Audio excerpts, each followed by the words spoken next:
Pemerintah Kota Makassar sudah mulai membuka layanan isolasi pasien COVID-19 tanpa gejala di kapal Unsini.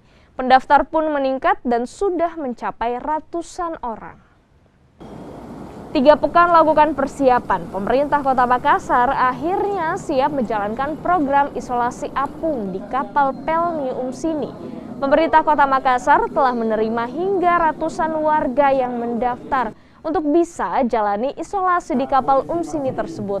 Pengoperasian kapal Unsini sebagai lokasi isolasi pasien COVID-19 siap dibuka dan kini menunggu kesiapan dari Pemkot Makassar dan Kementerian Perhubungan.